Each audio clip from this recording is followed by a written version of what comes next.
Hola, ¿qué tal? Muy buenas tardes. Bienvenidos a una edición más de Hagamos un Trueque. Buenas tardes, doctor Máximo. Vista Carballido, ¿cómo están? Muy buenas Muy bien, tardes. Lupita. Buenas tardes, doctor. Buenas tardes, doctor Ricardo. Buenas tardes, Bienvenido. doctor Ricardo. Buenas ¿Qué tardes. tal? Buenas tardes. ¿Qué tal, doctor Máximo? ¿Qué tal, Vista Carballido? Buenas tardes. Bueno, pues el Gusto día de... saludarlos. Igualmente, Gracias, igualmente. saludos. Bueno, pues como saben, tuvimos un cambio en la agenda, pero nos acompaña el doctor Ricardo Méndez con el tema obligaciones y beneficios de las empresas IMEX, que va a ser muy interesante. Muchos saludos a todos los que nos están enviando mensajitos aquí por el chat. Bienvenidos.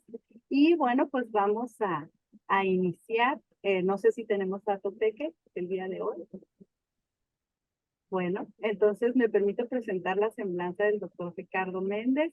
Él es licenciado en Comercio Exterior y Aduanas por el TBC, licenciado en Derecho por Universidad Humanitas, maestro en Derecho Fiscal por la Universidad Iberoamericana en Tijuana y doctor en Derecho Aduanero y de Comercio Exterior por el Centro Universitario de Estudios Jurídicos de Ciudad de México. Es conferencista, catedrático a nivel licenciatura y maestría en diversas universidades de Baja California, así como instructor autorizado para impartir cursos de capacitación por parte de la Secretaría del Trabajo y Previsión Social. Es director de consultoría en TLC Asociados, instructor, además es articulista de temas aduaneros y de comercio exterior en TLC Magazine y otras revistas especializadas. Autor de 8 libros, bueno, ya más de 8 libros relacionados con la materia aduanera y el comercio exterior. Y bueno, pues le damos la bienvenida al doctor Ricardo. Como siempre, es una alegría hacer un trueque porque todo el mundo espera la información que nos va a entregar. Bienvenido. Sí, ¿qué tal? Buenas tardes a todos. Pues muchísimas gracias por la consideración. Y bueno, pues el día de hoy vamos a platicar un tema por demás que sabemos que pues es importante, sobre todo por los cambios que ha habido recientemente en materia de aranceles, que si bien pues muchas de esas medidas en realidad tienen un antecedente interesante, sobre todo en lo concerniente con la negociación del Tratado de Libre Comercio de América del Norte y bueno, pues ahora con el famoso TEMEC, y esto básicamente tiene relación porque sabemos que el programa IMEX es un programa de diferimiento de arancel y por ende, desde aquel artículo 303 del Telecan que tuvo vigencia el 1 de enero del 2001, ya hace algunos años, desde ese momento se había establecido que en este caso las partes, es decir, México, Estados Unidos y Canadá, pues iban a establecer ciertas restricciones a las mercancías no originarias, que evidentemente eso les permitiría fortalecer lo que viene siendo la proveeduría nacional y de la región, por supuesto. Entonces, este punto lo vamos a abordar más adelante en lo concerniente con las obligaciones arancelarias que tienen en este caso las empresas civiles. Bueno, vamos a dar inicio. Sabemos que en el tema del marco normativo debemos de conocer tanto los tratados de libre comercio y en particular, en este caso, la ley aduanera. Y esto porque ustedes saben que el programa IMEX básicamente se maneja a través de lo que viene siendo el régimen de importación temporal para elaboración, transformación y reparación de, en este caso, productos que en un momento dado van a ser elaborados o en aquellos que se va a prestar un servicio y que posteriormente van a ser retornados al extranjero, aunque también pueden realizarse otro tipo de transacciones, por ejemplo, aquellas que se destinan al mercado nacional. Obviamente hay una operación de cambio de régimen, bien las que se transfieren mediante el esquema de los pagamentos virtuales con clave de pagamento V1. Básicamente, ley aduanera es donde establecen esas bases para poder realizar este tipo de transacciones. Evidentemente, en el caso del decreto IMEX, sabemos que este programa de fomento a las exportaciones pues es autorizado por la Secretaría de Economía. Hay una gestión que debe de realizarse ante esta autoridad y pues obviamente se otorgan diversos beneficios, no solamente los que establece propiamente el decreto, sino que se encuentran algunos dispersos en otros instrumentos normativos. Pero en ese decreto en particular, pues establecen diversas obligaciones y algunas causales de cancelación para aquellas empresas pues, que no cumplan con esos requisitos. Más adelante vamos a conocer sobre todo las obligaciones en materia de aranceles, la parte que tiene que ver con la operación y administración de programa IMEX, así como esas obligaciones de carácter fiscal y también en materia jurídica o legal que en un momento deben de cumplirse, ¿no? O hacer un concentrado de cuáles son las más importantes que las empresas deben observar pues, para estar en un debido cumplimiento. Obviamente, pues sabemos que la normatividad en comercio exterior y aduanas pues es vasta, ¿no? Y no solamente debemos observar la ley, su reglamento, en este caso el decreto, sino que también existen diversas disposiciones de carácter general que detallan más aún los procedimientos que deben de seguirse pues para poder gestionar o administrar este programa IMEX.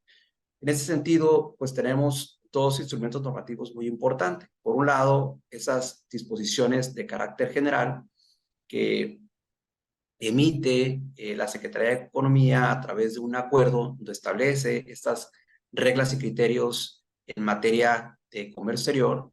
Y por otra parte, tenemos pues las que expide el Servicio de Administración Tributaria a través de esas reglas generales de comercio exterior, por ejemplo, para este año que son las del 2023. Y de manera adicional, sobre todo, siempre debe de observarse pues también la parte fiscal. Y esto lo digo porque ustedes saben que el programa IMEX pues tiene dos M's, que es industria de la manufactura y maquiladora y servicios a la exportación. En ese sentido, hay una parte fundamental de cómo operan pues aquellas empresas IMEX que se les considera que realizan operación maquila, que son tradicionalmente 100% exportadoras, que también vemos en la práctica que puede haber empresas IMEX que sean maquiladoras y que realicen una que otra actividad distinta, siempre y cuando estén dentro de los criterios fiscales que permiten realizar alguna otra actividad. Y en el caso de las empresas IMEX que realizan operación manufactura, es decir, que ese tipo de empresas tradicionalmente realizan la adquisición de insumos, de materias primas, realizando pues ellas esa compra y que posteriormente la destinan a procesos productivos o de servicios. Por eso es bien importante poder distinguir esta parte y sobre todo estas empresas pues van a gozar de ciertos incentivos fiscales, ¿no? Evidentemente también pues hay empresas IMEX que cuentan con una certificación en materia de IVA y IEPS que les va a permitir gozar de un crédito fiscal y pues aquellas que no lo tengan puede ser que opten por garantizar a través de estos esquemas de garantía lo que viene siendo estos dos impuestos indirectos, que es el impuesto al valor agregado o el impuesto especial sobre producción y servicios. Y de manera general siempre pongo estadísticas, obviamente las voy actualizando y vemos que hasta julio del 2023 existen alrededor de 6,000 207 programas autorizados por la Secretaría de Economía en las distintas modalidades. Sabemos que está pues, el albergue, el tema de las controladoras, la industrial, las de servicios y en el esquema de terciarización. Pero hay algo también bien importante que pues no es solamente visualizar pues, cuántas empresas IMEX han sido autorizadas, sino también cuántas plantas existen. Y bueno, pues en este caso de las estadísticas publicadas por la Secretaría de Economía se detecta que existen alrededor de 12,827 plantas. Y esto es porque puede haber una empresa IMEX que tenga solamente un establecimiento o más establecimientos, ¿no? Ha tocado ver empresas que tienen 10 o 15 establecimientos en donde se realizan operaciones de manufactura. Y obviamente un tema importante, y también lo quise agregar, es la cuestión de los programas de promoción sectorial, que este tipo de medidas unilaterales evidentemente ofrecen ciertos incentivos en materia de reducción de aranceles que están catalogados para los productores directos o los indirectos. Y aquí pues vamos a ver estas autorizaciones que existen alrededor de 3,919 autorizaciones que ha otorgado en este caso la Secretaría de Economía, y también vemos que existen alrededor de 5,808 plantas, ¿no? Ahora, en la parte relacionada con la certificación de IVA EJEPS, que es una publicación hasta mayo del 2023, pues sabemos que de manera generalizada, en el caso de los beneficios, pues son los mismos para los tres rubros, que es el A, el AA y el AAA. Y actualmente existen alrededor de 3,424 empresas que tienen la certificación de IVA EJEPS. Y si nosotros tomamos esa cantidad de 3,424 empresas y las dividimos entre las 6,207 empresas con programa IMEX, nos va a dar aproximadamente como el 50 tantos por ciento de que las empresas están, en este caso, certificadas. Entonces, quiere decir que un 40 y tantos por ciento no se encuentra en un momento dado certificado, lo cual significa que ese tipo de empresas, pues evidentemente realizan el pago del IVA o del IEPS porque pues, no se encuentran beneficiadas bajo ese esquema. Aunque también se dice que hay alrededor de unas 50 empresas que gozan, en este caso, la garantía del interés fiscal. Entonces, es otro beneficio adicional.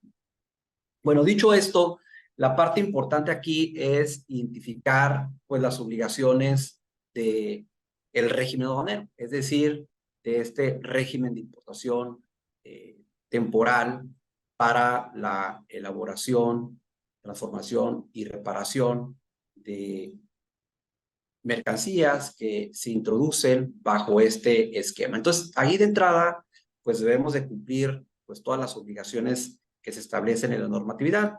Particularmente, ustedes van a identificar el artículo 104 de la ley aduanera, que es donde se establece la obligación del pago de las contribuciones específicamente para este régimen aduanero, porque sabemos que el régimen temporal de mercancías que se retornan en su mismo estado, pues no están sujetas al pago del impuesto de importación, pero en el 104 hace énfasis en que las mercancías que se vayan a introducir bajo estos esquemas de diferimiento de arancel, pues evidentemente están sujetas al pago de los impuestos y al cumplimiento de las regulaciones y restricciones no arancelarias.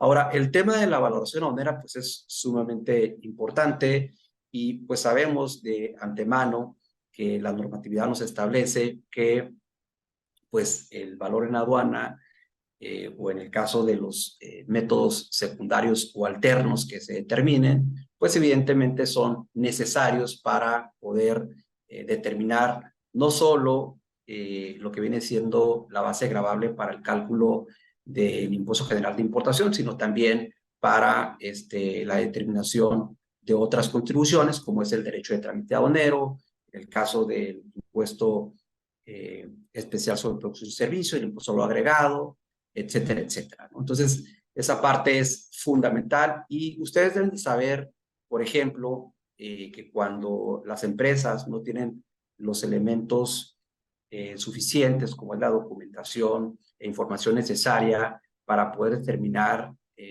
esta base gravable a través de los distintos métodos, pues evidentemente la autoridad en un momento dado podrá requerirlos. Y en ese caso de esos requerimientos puede incluso rechazar el valor de las mercancías. Ustedes pueden revisar, por ejemplo, el artículo 78A de la ley aduanera y estos últimos párrafos va a hacer referencia que incluso se puede rechazar para aquellos regímenes aduaneros en donde se determinen las contribuciones. Tal es el caso pues, de este régimen temporal.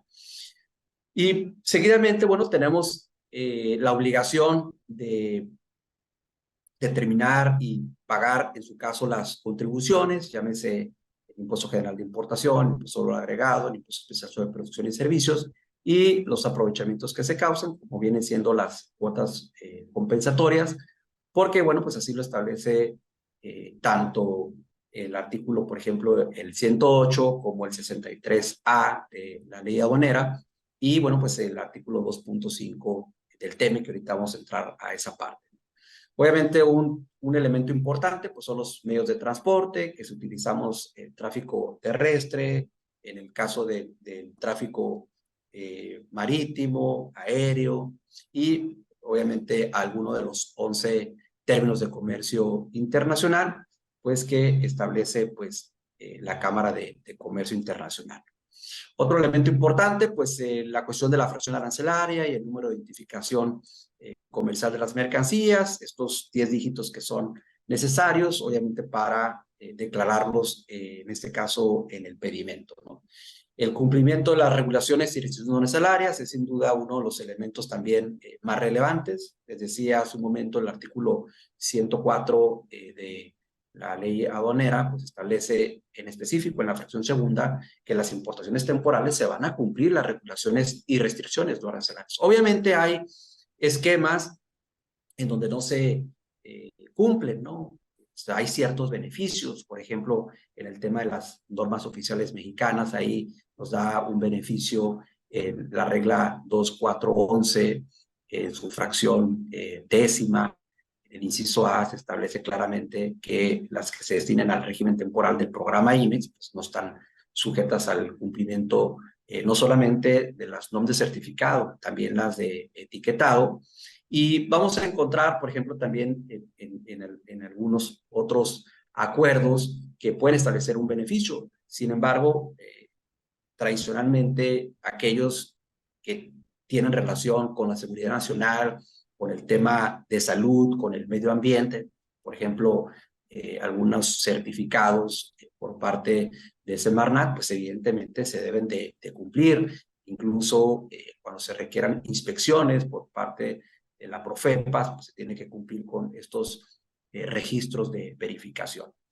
También en la parte del padrón de importadores y los sectoriales, en su caso, son un elemento sumamente relevante. Hemos tenido algunas experiencias en donde incluso, bueno, pues a algunas empresas CIMEX se les ha suspendido lo que viene siendo el padrón de importadores porque tienen algún pendiente que se ubiquen dentro de las causales de suspensión que establece, por ejemplo, la regla 133 de las generales de comercio exterior y que una vez que cumplen, pues tienen que solicitar su reincorporación como lo establece la regla 134 de estas disposiciones generales, ¿no? El tema del encargo conferido, sumamente también importante porque pues al final del día la empresa IME pues, va a contratar los servicios de un representante legal del despacho, llámese agencia aduanal o agente aduanal, que estas son las figuras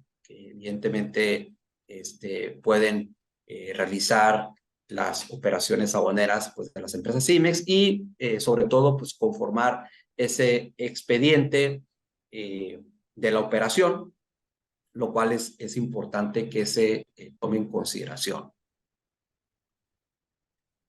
Bueno, me preguntaron una regla, si me dicen de qué está hablando, pues se los digo, ¿no? Porque siempre menciono algunos fundamentos ahí adicionales. Bueno, en la parte relacionada con lo que tiene que ver, sobre todo, el artículo 2.5 del TEMEC, les decía hace un momento pues, que se establece la obligación de pagar los impuestos. Obviamente hay ciertas disposiciones que se establecen los supuestos a través de los cuales se va a realizar este pago. De entrada, se establece que no va a haber un reembolso de los aranceles pagados. O sea, el arancel que pagues pues, no se va a reembolsar. No se va a eximir o se van a reducir los aranceles adeudados, siempre y cuando pues, se realicen este tipo de operaciones. Por ejemplo, mercancías que se importen a través de estos programas de diferimiento de arancel, que posteriormente se exporten al territorio de otra parte, es decir, Estados Unidos, México y Canadá. Entonces aquí está estableciendo muy en específico que si se importa una mercancía a México, una no originaria, y posteriormente esa mercancía no originaria se exporta a Estados Unidos o Canadá, debe de pagar impuestos. Pero si esa mercancía se importa a México, que es no originaria, y posteriormente se exporta a otro país, por ejemplo, a un país de Asia, pues ahí no se debe de pagar impuestos. También, por ejemplo, si se importa esa mercancía y se utiliza en un proceso productivo de elaboración, transformación, y una vez que se obtiene el bien final, se exporta a Estados Unidos o Canadá, obviamente debe de pagar impuestos.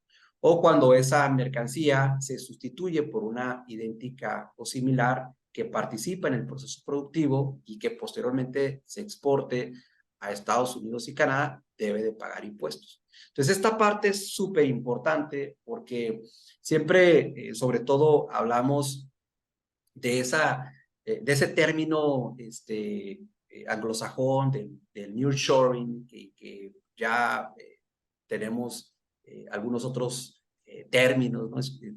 Inclusive escuchamos el friendshoring, el ally-shoring, el reshoring, etcétera, etcétera, y que básicamente habla pues, de esa relocalización de empresas que pretenden en un momento dado venirse a México, y que al final del día esas empresas extranjeras que probablemente van a importar mercancías no originarias para posteriormente exportarlas a Estados Unidos y Canadá, que muy probablemente son los principales mercados, se van a enfrentar a esta situación.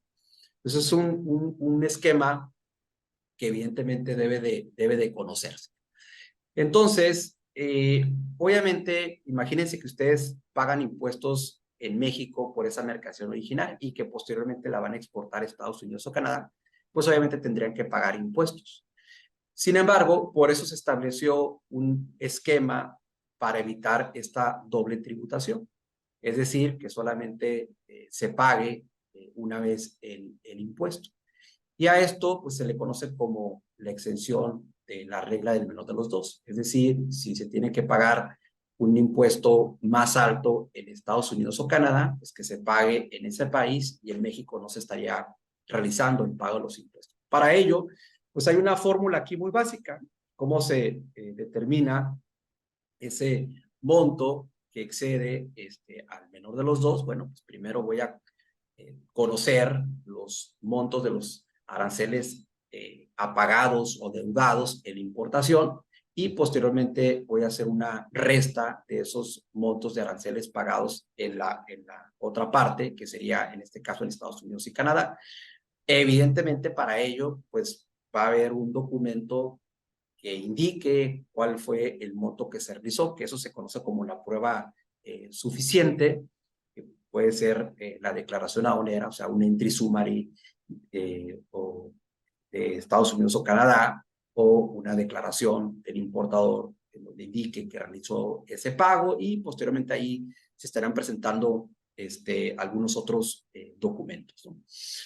Obviamente hay ciertas excepciones, por ejemplo, no aplica para lo que vienen siendo las empresas IMEX de la modalidad de servicio u otros esquemas previstos dentro del artículo 15 del decreto IMEX, ahorita lo vamos a visualizar, y no existen restricciones en la aplicación de preferencias que, les digo, hay ciertas preferencias unilaterales, como son los PROSEC, las reglas octavas, y en el caso, bueno, pues de los tratados de libre comercio de los que México tiene suscritos, y si hace una excepción sobre todo para las empresas que se ubican en la región fronteriza o en la franja fronteriza. Entonces, aquí de manera general, para entrar ahorita a la cuestión de los aranceles, ya comentaba que no aplica el 2.5 del TEMEC, o sea, no hay una obligación del pago de los impuestos de importación cuando se exportan las mercancías, en este caso, a un país distinto, Estados Unidos y Canadá, o bien cuando se trata de mercancías originarias.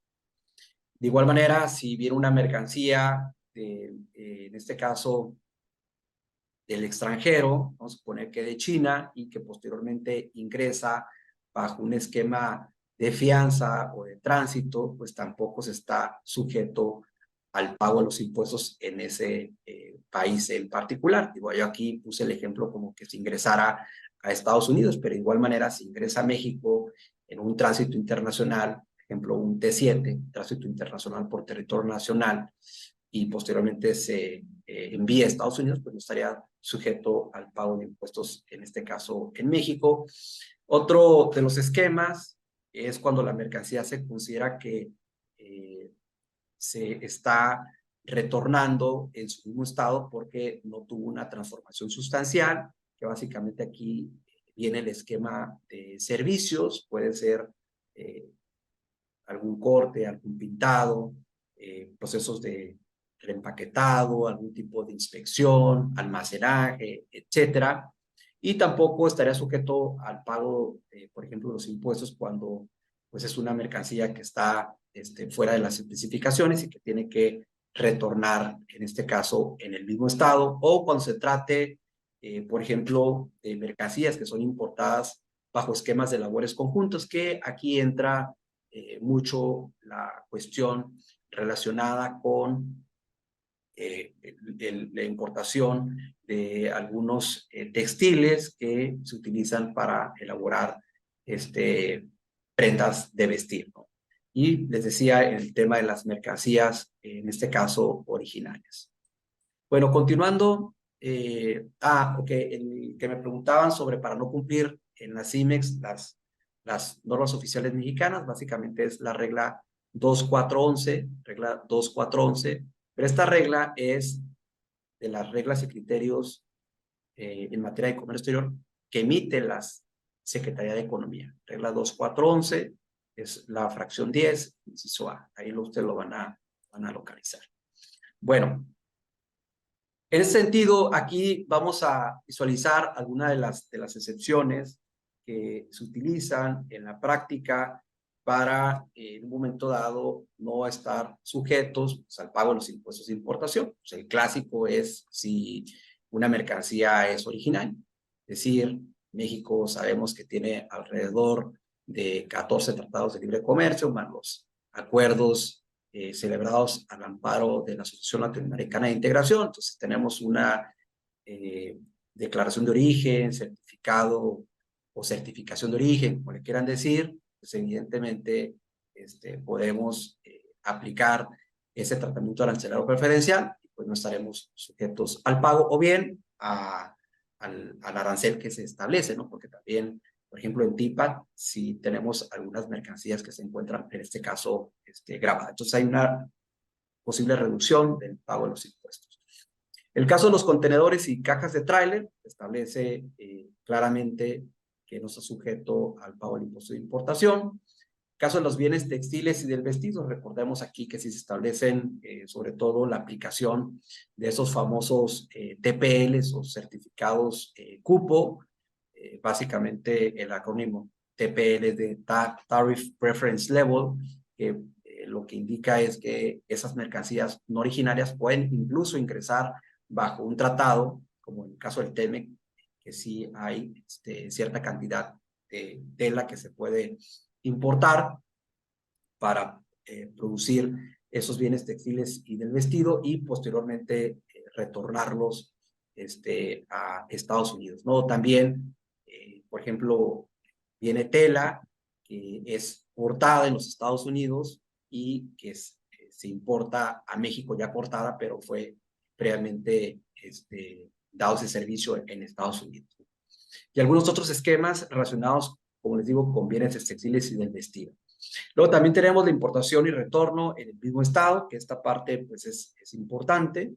Básicamente es lo que les mencionaba, que vienen a un corte, a un armado, alguna elaboración de un juego, a un lavado, a un pintado, almacenaje, a un bordado, a temas, por ejemplo, de realizar alguna mezcla, etcétera. Todo eso entra básicamente en importación temporal de mercancías que van a retornar en su mismo estado. Procesos de reparación o alteración, por ejemplo, ahí vemos el MS5, donde puedes importar mercancía para reparación, para retrabajo, para mantenimiento. También vamos a tener, por ejemplo, en el artículo 108 que nos habla de etiquetas, folletos, y ya en las reglas generales de comercio exterior, sobre todo para el operador económico autorizado, incluye en este caso los manuales que pueden importarse y no estar sujetos al pago de los impuestos. Y vamos a tener otros dos esquemas muy específicos, que son los programas de promoción sectorial y los permisos previos de regla octava, que ahorita los vamos a mencionar. Bueno, una de las publicaciones, creo que de las más importantes, fue sobre todo la que se dio a conocer el incremento de los aranceles para alrededor de 392 fracciones arancelarias. Y digo alrededor de 392, que hubo otras fracciones, sobre todo del sector siderúrgico y en el caso del calzado, en donde básicamente los transitorios se derogaron unas publicaciones que permitían una reducción de los aranceles y por lo tanto las dejaba ahora en su publicación original, que fue la del 7 de junio del 2022, y básicamente pues allí ya operaban tasas del 25, del 20 y del 30%. Básicamente sí hubo una afectación para otras, en este caso, fracciones. Sin embargo, en donde más se concentró fue en ese artículo único, que son 392 fracciones arancelarias, y pues sabemos que estas medidas son provisionales del 15 de agosto del 2023 hasta donde el 16 de agosto del 2023 se publica el 15, pero tiene vigencia el 16 de agosto del 2023 hasta el 31 de julio del 2025, que vale la pena resaltar que tradicionalmente siempre se manejan como las últimas fechas que concluye el gobierno en turno. Sin embargo, estas pues, hasta el 31 de julio del 2025. Y obviamente aquí pues hubo un aumento en el tema de los aranceles, que básicamente oscilan entre tasas del 5, del 10, del 15, del 20 y del 25%, pues dependiendo del producto. Obviamente aquí yo puse algunos ejemplos de cómo dan ese incremento del 10 al 15, y creo que desde mi perspectiva, donde más se visualiza un impacto, pues son en aquellas fracciones que evidentemente se encontraban exentas del impuesto general de importación, porque ustedes saben que para poder tramitar un programa de promoción sectorial, pues se debe tratar de mercancías que se encuentran grabadas. Incluso si quieren gestionar una regla octava, pues las mercancías deben estar grabadas, ¿no? Es decir, ¿para qué quieres una regla octava si el PROSEC, esos programas de promoción sectorial, se establecen un arancel del 0%, o para qué quieres el PROSEC si la tasa general del impuesto de importación se encuentra en ese caso exenta, ¿no? Y es aquí donde pega un poco a esas empresas que evidentemente realizaban las importaciones de estas mercancías. Y ojo, no solamente a las maquiladoras, también pues aquellas empresas de la industria nacional o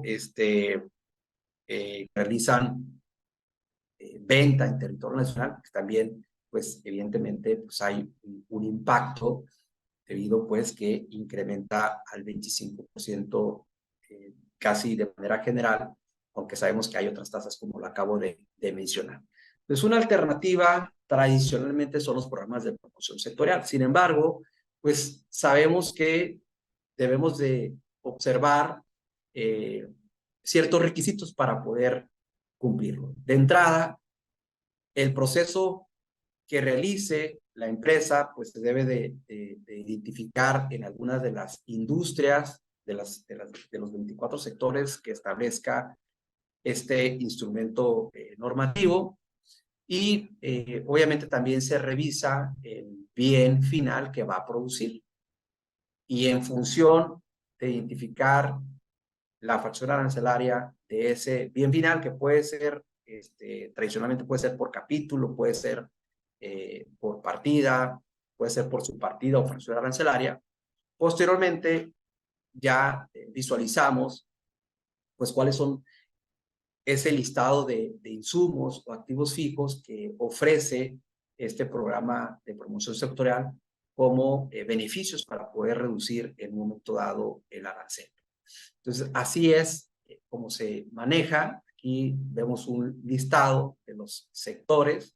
O sea, si bien es cierto, hay 24 sectores, pues únicamente visualizamos que hay regulados 23. Y vamos a visualizar también, pues, que existen diferentes porcentajes. O sea, hay del 2.5, del 3, del 5, del 7, del 10%. Y obviamente también aquellas que se encuentran exentas. Ahora, obviamente también esto es pues es un incentivo, pero no es para todas las mercancías, ¿no? De alrededor de las 7,700 y tantas fracciones arancelarias que tenemos, pues únicamente son beneficiadas alrededor de 2,648 fracciones arancelarias, que son obviamente las que se encuentran dentro de esta publicación. ¿Sí? Entonces hay que estar revisando si en un momento dado los insumos que yo pretendo importar pues se encuentran en este listado, ¿no? Entonces aquí les puse un ejemplo en donde veamos, tenemos que vamos a producir, por ejemplo, unos asientos giratorios, unos asientos transformables, cama, y del lado izquierdo ponemos las fracciones arancelarias del bien que vamos a producir. Y lo que necesitamos nosotros, pues, es, en este caso, estos hilados de distintos colores. Pero si queremos irnos a la publicación, por ejemplo, ahí vamos a tener el tema de los tornillos. Yo requiero de tornillos para utilizarlos en la elaboración o en la fabricación de estos asientos giratorios. Bueno, entonces aquí identifico el bien final, entonces 9401, entonces, que es la partida que está regulada dentro del sector del mueble, pues en efecto puedo aplicar ese beneficio. Obviamente se establecen a veces en las acotaciones algunas excepciones. Sin embargo, si hubiese una tasa menor, pues la aplico. Por ejemplo, si tuviese exento, si tuviese el 5, pues la aplico. Pero vamos a suponer que nos vamos al artículo 5 y no visualizamos nada. Dicen, bueno, ya no puedo aplicar el programa de promoción sectorial, ¿no? Inclusive lo puedes, en este caso, solicitar. Sin embargo, aquí es donde entra el esquema de los permisos previos de regla octava. Cuando vemos que la tasa, por ejemplo, vamos a suponer que si tiene la del 25 y ahora tiene la del 5, pero aún así, evidentemente, pues me genera un impacto, pues puedo solicitar el permiso de previo de regla octava o, como en ese supuesto que les acabo de mencionar, en donde pues no está beneficiada dentro de los programas de promoción sectorial, pero tengo el producto, estoy en el sector en específico, entonces puedo optar por gozar este beneficio de regla octava. Entonces, sabemos que la regla octava pues, es un permiso previo de importación que se otorga tanto para las operaciones del régimen de importación definitiva como para el temporal, que evidentemente pues, es una regulación o restricción no arancelaria. Se identifica con la clave del permiso C1 conforme al apéndice 9 de las reglas generales de comercio exterior. Y obviamente, pues se utilizan algunos códigos de operaciones especiales, como son la 980001, que se van identificando con cada uno de los sectores. Por ejemplo, si hablamos de la 9802003, que es del sector del mueble, hasta la 98020025. Y ese es el beneficio que vamos a tener, que es aplicar el arancel del 0%. Obviamente se entiende que una empresa fabricante está autorizado con el programa de promoción sectorial y únicamente se pueden destinar estos bienes para el sector autorizado. Por ejemplo, aquí en el caso de los tejidos, pues ya identifiqué la fracción, ya vi que sí se encuentra dentro de beneficio de ese esquema de la regla octava. Por lo tanto, bueno, pues ya como soy del sector del mueble, le corresponde la 980003. Y una parte súper importante es que, digo, además de conocer si viene beneficiada, que es el anexo 221 de las reglas y criterios por parte de la Secretaría de Economía, también debo de conocer el anexo 222, porque ese es el que establece los requisitos, sobre todo para poder solicitar. Y una parte sumamente relevante es que cuando se va a hacer la gestión, se conocen esos criterios y se tenga que cumplir, ¿no? Porque en ocasiones pues, hay empresas que si no cumplen los requisitos, pues evidentemente te lo van, en este caso, a rechazar. Y, por ejemplo, uno de los criterios de los más utilizados, obviamente pueden ser algunos de estos 4 que existen. Por ejemplo, diversificar la fuente de abastos, determinar la existencia o insuficiencia de producción nacional, etapa previa al inicio de la producción, o cumplir con obligaciones comerciales en mercados internacionales. Pero aquí, por ejemplo, a veces te dicen, oye, ¿cuál le pongo? No, pues es el de acuerdo a que tú te identifiques, ¿no? Entonces, digo, no es así como que cuál es el más utilizado en la práctica, sino tiene que analizarse el tema de la justificación, las observaciones que se van a sentar dentro de este trámite, porque de lo contrario, pues, evidentemente la autoridad te lo va a rechazar. Entonces, es un tema también para que lo tomen en consideración. Y bueno, pues existen también algunas causales de suspensión de los permisos previos. Por ejemplo, cuando el particular, con motivo del trámite, presente ante la Secretaría de Economía documentos o datos falsos o no reconocidos por su emisor. Entonces, siempre que se pida un reporte, se pida una información, una declaración bajo protesta de decir verdad, pues tiene que ser real, verdadera, que no sea con información inexacta o falsa. No presentar ante la Secretaría de Economía, obviamente, la información o documentación relacionada con la gestión, sin cumplimiento de algún documento.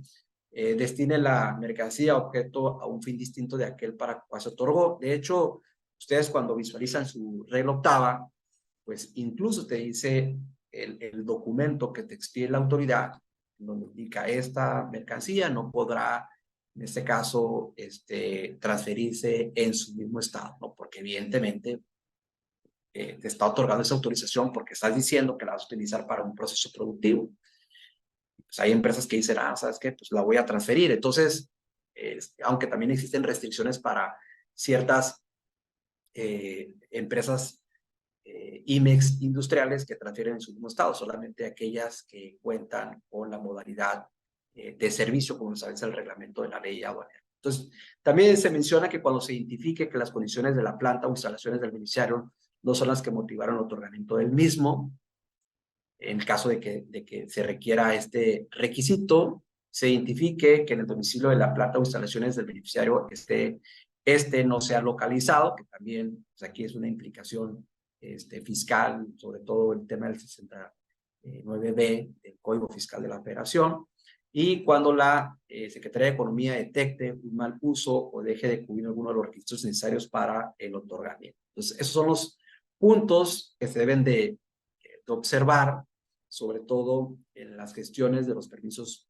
previos de importación de regla octava. Y obviamente, pues al tener una autorización del programa de promoción sectorial, pues se debe de cumplir con las obligaciones que establece el propio decreto. También indica llevar un control de inventarios automatizado, que esto es general, ¿no? Conforme el 59 de la ley aduanera, fracción primera. Sin embargo, aquí reitera el que cuentes con un control de inventarios automatizado, destinar los insumos a producir bienes autorizados, que es lo que acabo de comentar, presentar el reporte anual de operaciones de comercio, que de hecho ahorita lo vamos a volver a citar porque pues, es parte del programa INEX, que es lo que estamos viendo, cumplir con los permisos previos de regla octava en su caso, pues cumplir con el tema de las obligaciones fiscales, declaraciones provisionales, definitivas, informativas, etcétera, mantener las mercancías en los domicilios autorizados y también la parte de actualizar y notificar de cambios de la denominación, razón social, representantes legales, socios y accionistas. Todo esto,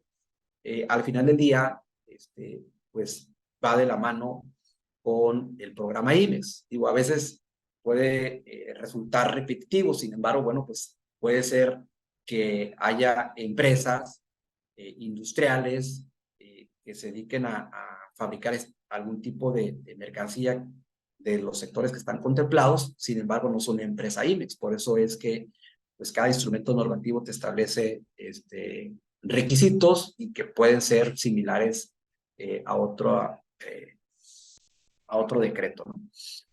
Bueno, lo que les comentaba es que también una parte importante, sobre todo de aquellas empresas que tienen autorizado un programa IMEX, pues es que deben de cumplir los requisitos por los cuales se les otorgó la autorización, además de cumplir pues esas obligaciones que adquirieron y que evidentemente deben de observar mientras se encuentre activo pues esta autorización.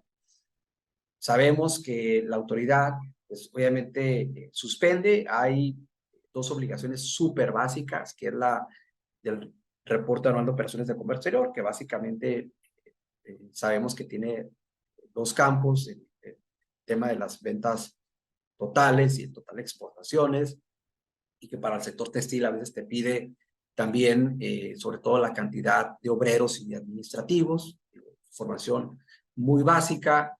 Y bueno, pues aún así pues hay empresas que no la presentan. Entonces aquí vemos ya en 246 que no lo presentaron en mayo.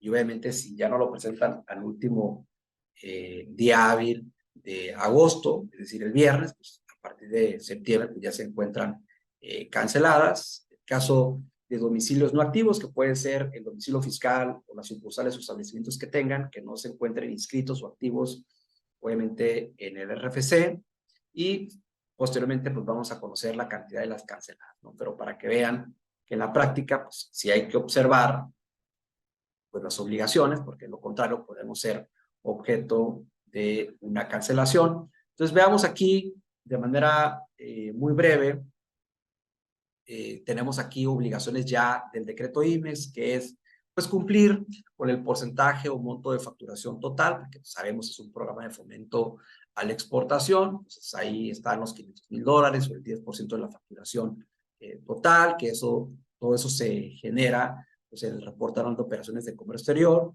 Ya habíamos visto también en el PROSEC aquí llevar un control de inventarios, destinar las mercancías a los procesos productivos o de servicios autorizados, acreditar pues la legal estancia y tenencia de las mercancías, ya saben, documento aduanero, que puede ser el pedimento, los comprobantes fiscales, pues todo lo que establece ahí propiamente el 146 de la ley aduanera, retornar las mercancías de los procesos autorizados, que se dice fácil, digo, yo siempre les digo, ya ustedes los conocen de memoria, el hecho de los plazos, los 18 meses, de manera general, los 2 años para las contenedores y cajas de trailers, tiempo indefinido para todo lo que es activo fijo, maquinaria y equipo, y 6 meses para los virtuales, y soy OEA 36 meses, En el caso de, por ejemplo, el OEA, CECIT o aeronaves, 48 meses.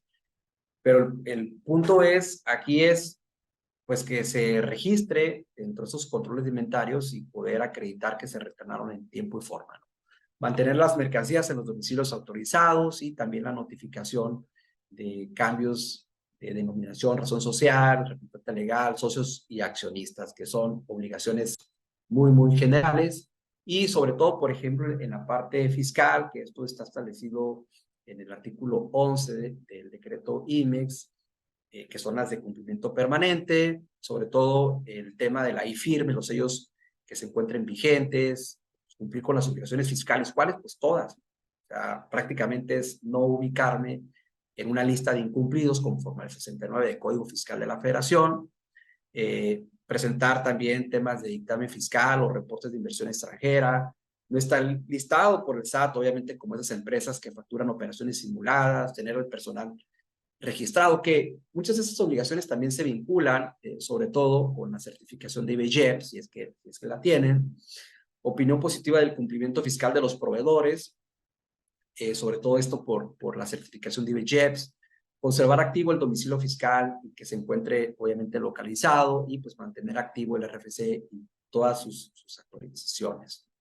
En la parte legal, que a veces se pierde un poco el control de esto, porque realmente el área de aduanas y de comercio exterior, pues en ocasiones no es quien tiene el control principal, pero igual está requiriendo esa documentación, por ejemplo, la constitución de la sociedad, todas las modificaciones y cambio de nombres, si se integraron a la sociedad nuevos socios accionistas, hubo cambios de representante legal, actualizar esos poderes de representación. En ocasiones, por ejemplo, aquí en Baja California, los poderes de representación tienen vigencia de 3 años, entonces hay que estar revisando en cada entidad federativa, pues, si se encuentran vigentes o no, o si se tiene como por política, se van a actualizar a determinado tiempo, o vamos a revisar qué poderes ya no están activos porque esas personas ya no laboran en la empresa, etcétera.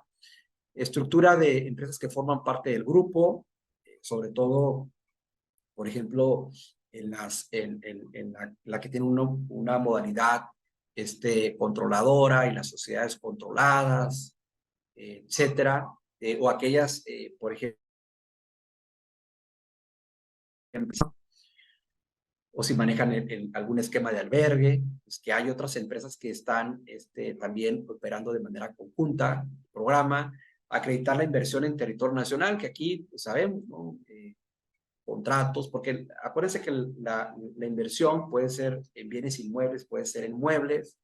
Entonces, esta parte, si tiene algún contrato, títulos de propiedad, pedimentos, comprobantes fiscales, atender denuncias o querellas en contra de los integrantes de la sociedad, que esto tiene una repercusión también con el esquema de la certificación, actualizar datos relacionados con la razón social, el representante legal, socios y accionistas, que se fijan, en ocasiones van muy ligados a la parte fiscal, contrato de uso legal del inmueble, sobre todo sabemos que están en arrendamiento, están en comodato, pues hay que estar revisando sobre todo la vigencia del contrato, si cambiaron las partes, si se modificó algún tema de la dirección, contratos de prestación de servicios actualizados, es decir, al final del día puede existir un contrato de consignación, un contrato sobre todo de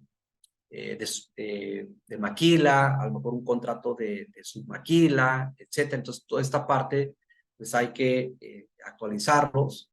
Y aquí, solamente como referencia, también que es importante tener en cuenta de que aquellas empresas que se encuentran certificadas en materia de IBGEP, pues pueden ser objeto de visitas de cumplimiento. Por eso es que se establece un supuesto en el cual, en el momento de que la autoridad, en este caso la GASE, vaya a las instalaciones o algún establecimiento de una empresa que se encuentre certificada, pues se le debe dar todas las facilidades y proporcionar esa información y documentación de que están cumpliendo con sus obligaciones. Y es muy probable cuando se hacen estos planes de visita, bueno, pues que se van pidiendo carpetas, que en el futuro a lo mejor pueden ser más carpetas, ¿no? Pero digo, hasta este momento estas 19 carpetas que básicamente se integran,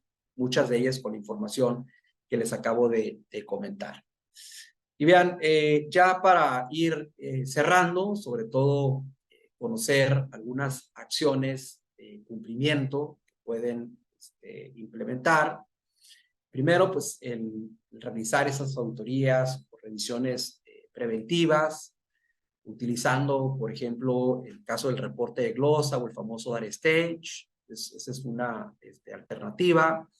Establecer indicadores, estos Key Performance Indicator o indicadores clave de riesgo, de desempeño, o los Key Risk Indicators, que son esos indicadores claves de riesgo, dependiendo de lo que quieran ustedes medir, si es el desempeño o el riesgo de sanciones por algunos incumplimientos que se hayan generado. Implementar esos sistemas de gestión de cumplimiento o de control.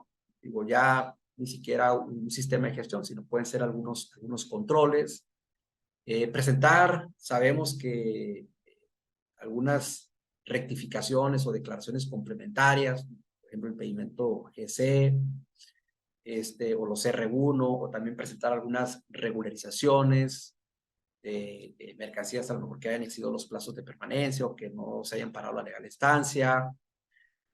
Utilizar esos medios de solución de controversias, a lo mejor si ya se inició una facultad de comprobación, bueno, pues en ese caso acudir ante TODECON, o bien, pues impugnar, ¿no? También es un esquema, si el contribuyente tiene todos los elementos, desea resolver a través de un medio de impugnación, un recurso de revocación, un juicio de nulidad, bueno, pues también es una alternativa. Y, por ejemplo, también aplicar esas facilidades de la disminución de sanciones que están establecidas en el 199 de la Ley Aduanera, pero hay dispersas, hay otras, por ejemplo, facilidades de presentación extemporánea de documentos, les aplica un 50% que viene en el 185 de la Ley Aduanera. Establecer un monitoreo de control de riesgos y de cumplimiento, y sobre todo también, bueno, pues la alternativa de realizar consultas, o en este caso las resoluciones anticipadas, que puede ser en temas de valor, alguna consulta sobre una operación en particular a la autoridad, puede ser sobre fracciones arancelarias o la determinación de origen, pues eso va a depender. Y pues al final del día, pues sí tenemos que aplicar algunos de esos esquemas, porque si bien es cierto, pues vemos en la práctica que sí, o sea, hay empresas que tienen su departamento de cumplimiento, de compliance, tienen los mejores despachos, ¿no? Sus mejores asesores, que les van diciendo qué hacer, implementar esas estrategias, ¿no? Pero en ocasiones esas estrategias pueden ser obesas, a lo mejor no pueden estar enfocadas al tema en particular, o reciben capacitación, pero no capacitación que pueda ser, en este caso, de utilidad, o tienen a lo mejor políticas que no son alcanzables, y que al final del día repercute cuando existe un procedimiento administrativo, un acto de fiscalización, o cuando la autoridad ejerce sus facultades de comprobación, porque pues, al final del día pues, van a tener ahí el PAMA, van a tener ahí la multa, pues quiere decir pues, que alguno de esos controles que aparentemente tienen, pues no está funcionando. Por eso siempre debemos de estar revisando y monitoreando pues, nuestros riesgos sobre las operaciones que vamos realizando en el día a día, pues, para cuando se presente alguna contingencia poder en un momento dado solventar. Bueno, por mi parte sería todo y muchísimas gracias.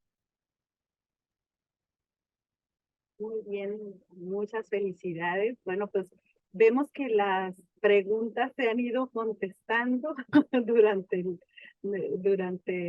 nos hizo favor de contestarlo. Por ejemplo, aquí hay una pregunta de un anónimo donde dice si el programa ISME sigue siendo Corpusem. Sí, sigue siendo Corpusem. Mira, lo que pasa es que el tema de los tiempos de respuesta, por ejemplo, la normatividad, que de hecho está homologada las reglas y otra vez con el decreto, establece que son 15 días hábiles, pero a partir de que se encuentra debidamente integrado el expediente. Pero obviamente hay otras cuestiones ahí que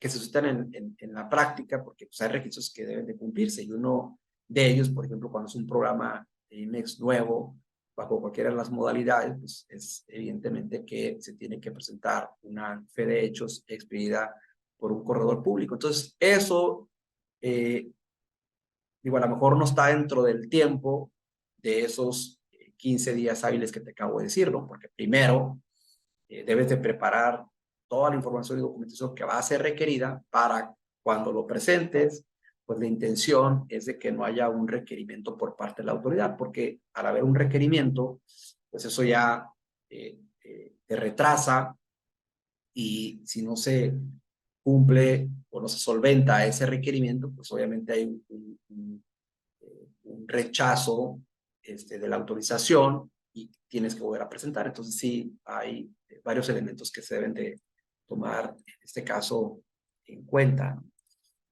Luego, si desaparecen las reglas octavas, desde mi perspectiva, miren, el tema de la regla octava, la verdad sí es una cuestión interesante, porque ustedes van a poder encontrar información en donde Estados Unidos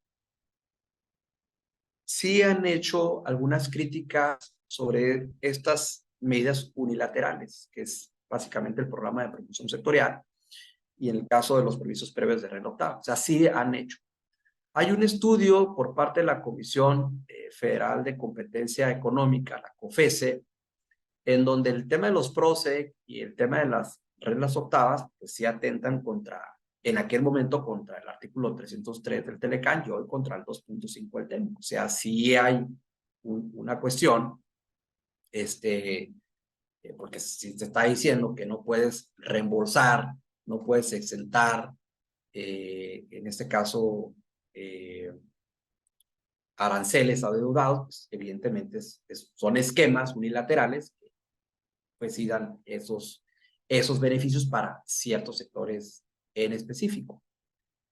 Como son de manera generalizada, pues ahí hay una situación. Pero al final del día, en un momento dado, pues quien tendría, en este caso, que objetarlo, pues sería Estados Unidos o Canadá, o sea, no tanto México. Entonces, el hecho de si van a desaparecer, digo, no tengo la certeza.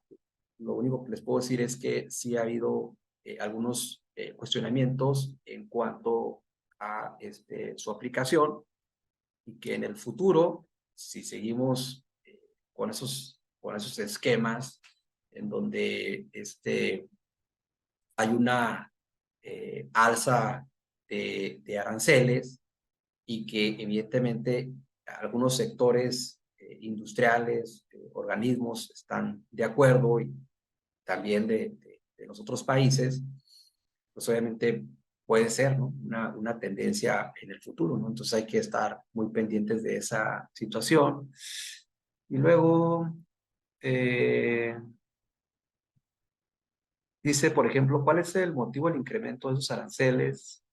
Pues es básicamente lo que mencionábamos, ¿eh? O sea, acuérdense que, digo, ya les platicé, hay un antecedente del artículo 303 del Telecán, que, ojo, ese artículo 303 Telecán, o sea, sus bases están establecidas en el tratado bilateral entre Estados Unidos y Canadá. Acuérdense que ellos ya tenían ese tratado bilateral, y nosotros en el 93 nos sumamos, y que tuvo vigencia en el 94. Entonces, todo lo que tiene que ver del tratamiento de diferimiento de aranceles ya estaba establecido en ese tratado en específico. Entonces, básicamente nosotros nos incluimos ahí. Entonces, les digo, recordarán ustedes que la intención de ese artículo 303 Telecán era de que se iba a dar oportunidad, porque para ellos entró de manera inmediata. En nosotros, caso de nosotros, tuvo vigencia 7 años posteriores a su publicación, o sea, su entrada en vigor tuvo 7 años, y se supone que en ese ínter íbamos a fortalecer la proveeduría, nosotros nacional, ¿no? Y obviamente ellos regional. Sin embargo, desde el 98, 1998, se empezaron a dar a conocer estos decretos unilaterales por sector. Me acuerdo que empezó con el electrónico y el eléctrico. Y ya posteriormente se fueron sumando más sectores. Entonces, si eso lo llevamos a la actualidad, recordemos también que en enero, cuando hay esa cumbre llamada de los Three Amigos, en donde estaban pues, los 3 presidentes, Estados Unidos, México y Canadá, se habló de ese tema en donde se iba a fortalecer la proveeduría regional. Entonces, digo, no es algo aislado incluso de que se haya publicado ese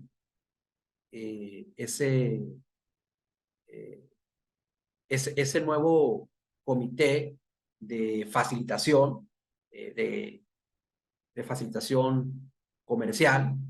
Entonces, y que se hayan establecido nuevos parámetros pues, para poder realizar ciertas modificaciones en situaciones de emergencias. O sea, no es y se publican el mismo día, o sea, no es un tema que debemos ver por separado, ¿no? Básicamente, ese sería mi comentario. Muy bien. Bueno, ya llegó como una última pregunta para pasar a los panelistas. De si una empresa IMEX de servicio importa tornillos con el 25% y me los transfiere con pedimento B1 de exportación, ya esto es consulta. Sí, mire, lo que pasa es que, bueno, miren, Sí, ahí digo, muy específica. fíjense bien, sabemos que el IMEX de servicio no está sujeto al pago de impuestos, pero cuando dices esos tornillos del 25%, bueno, se dedica, o sea, IMEX de servicio bajo almacenaje, o del MS3 porque le hizo un empaque, o sea, ¿cómo importó esos tornillos? Digo, hay varias situaciones, pero voy a suponer que se dedica a vender tornillos y que los ingresó bajo almacenaje. Obviamente, esa empresa, IMEX de servicio, pues no está sujeto al pago de impuestos de importación, como lo vimos, lo establece el 2.5 el TEME, lo establece el 15 del decreto IMEX, no está sujeto al pago de impuestos. Y obviamente, quien importa es el sujeto obligado, porque no está sujeto al pago de impuestos. Quien importa es el que es el sujeto obligado. Ahora, quien importa, pues puede aplicar los beneficios, ¿no? Lo que te establece. Eso, por ejemplo, viene en el artículo 14 del decreto IMEX, dice cuáles son las tasas que puedes aplicar, que viene dentro de las reglas. Dentro de las reglas generales de comercio exterior te dice, bueno, puedes aplicar tratado, puedes aplicar PROCE, puedes aplicar renotado, o sea, puedes aplicar. Entonces, tienes que verlo como por partes, o sea, la obligación de quien está transfiriendo, que es la IMEX de servicio, la obligación que tú tienes al momento de recibirlo, y ya después sería la exportación. O sea, primero, digo, en cada fase. Sí. Muy bien. Bueno, pues abrimos el micrófono a nuestros panelistas para su opinión al respecto de esta plática tan interesante. Adelante, doctor Martín. Gusto saludarlo, doctor. Tenía tiempo que no lo miraba. Pues ya no te apareces tú, yo estoy aquí siempre. Estoy ahí, estoy tras bambalinas, estoy en los participantes. Nos has abandonado, nos tocaste el abandonado porque somos muy pobres y tú ya eres todo un doctor No. y, Anda y, estudiando a- sus y a- libros. autor de libros y bueno, Oh, a todo dar. Qué bueno, Ricardo. Bueno, sobre el tema, como siempre, pues es muy interesante todos tus comentarios también documentados como los acostumbras a hacer. Yo te felicito. Pues, ¿qué te puedo decir? Lo que te digo casi siempre. Me gustan tus charlas, las haces muy amenas, con gran conocimiento, capacidad, haces gala de erudición y nos enseñas mucho, de veras. Además, escoges temas interesantes como este que no es fácil de manejar y tú lo haces con extraordinaria soltura y conocimiento. Doctor Ricardo Méndez, felicidades. Es usted un gran aduanero y un gran maestro en la materia de comercio exterior y aduanas. Te mando un abrazo afectuoso. muchas gracias, doctor. Ya sabe que soy su pupilo, admirador. Ah, Soy su fan. ya, esto ya parece una esgrima de elogios nada más. Gracias, Ricardo. Y gracias, doctor Máximo Vista, Antonio Carbañides. Solamente mandarle un afectuoso saludo al doctor Méndez. Muchas felicidades y muchas gracias por sus conocimientos, doctor. Al contrario, Vista, estamos aquí Bueno, pendientes. pues muchas gracias también a todos por sus felicitaciones hacia el doctor Ricardo. Recuerden que unirse a la comunidad TLC porque ahí van a poder encontrar este y todos los materiales de los trueques que llevamos. Y bueno, me permito hacer entrega del reconocimiento. Hagamos un trueque, otorgan el presente reconocimiento al doctor Ricardo Méndez Castro por hacer un trueque en la plática virtual con el tema obligaciones y beneficios de las empresas IMEX el día 30 de agosto de 2023. Lo firma nuestro presidente, el doctor Octavio de la Torre, y la maestra Daniela Martín. Bueno, pues muchas gracias. También queremos invitarlos para que, bueno, nos sigan en las redes sociales de TLC Magazine y, bueno, que estén muy al pendiente para el siguiente mes. Recuerden que hoy, bueno, para el que acaba al mes de agosto las sesiones y ya tenemos el calendario de septiembre. El día 4 tendremos las tendencias logísticas en México por el doctor Luis Javier Sendejas. El día 6, geopolítica y Comercio Exterior por el licenciado Alejandro Alcalde. El 11, Aguas Nacionales y la empresa en México, la maestra Elizabeth Martínez. El día 13 tendremos tips para que no sean rechazadas las devoluciones de impuestos con la maestra Albertina López. El día 18, pues viene la maestra Karen Anaya a darnos las recomendaciones para cumplir con el nuevo perfil OEA. El día 20 tenemos programado al doctor Ricardo Méndez, también con otra actualización de comercio. El día 25, el doctor Luis Alfredo Ávila, con importancia de la protección de marca en China. Y el día 27, ¿puede la inteligencia artificial ser titular de derechos de autor? Por la licenciada Fabiola Martínez. Bueno, pues que pasen un excelente fin de semana. Ya es quincena, pásenla bien, nos vemos la próxima semana.